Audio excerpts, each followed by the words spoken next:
I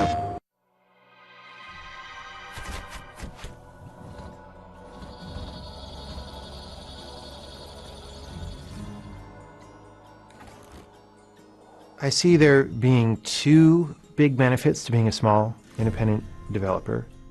One of them is that you get to, and they're related actually, right?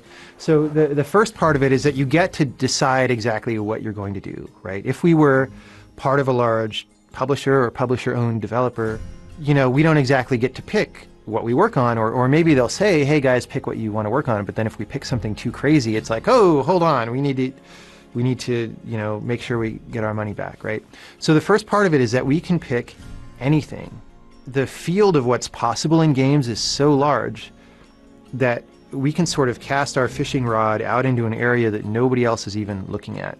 Our new game, The Witness, is like that. The second half is that with that independence that we have and that ability to be free in what project we choose, we also have the freedom not to have to make a huge profit if we don't need to. I would definitely like to make our money back on this game, and I would like to make a profit on it, but it's not actually the number one priority, right? The number one priority is to make the best possible game that we can make that brings the most beneficial experience to the players, right? That's absolutely number one. For a while, we had been generally interested in being on the next Sony console, so we kept up relations with people at Sony, and at some point those discussions naturally turned to, hey, we're going to have a mini preliminary dev conference soon. Do you want to be in there? And I was like, well, of course. And that was really good, and the ball started rolling. Like, as soon as we did that, I said, hey, we want a kit right now, because, like I said, it's a much more complicated game than our last game, so there's a lot to do. There's a lot to think about.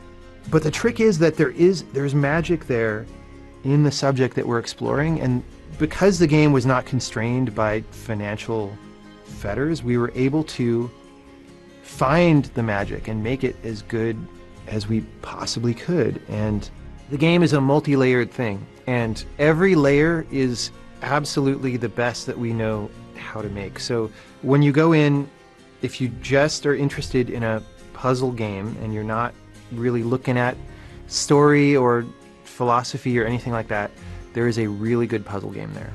But if you want to read further than that, there's other layers. And that's sort of that provision for deeper engagement that allows for that little bit of ambiguity, or that little bit of like, I didn't totally understand it, but then when you go look at it closely, you open it up and you discover there's a huge ton of stuff in there.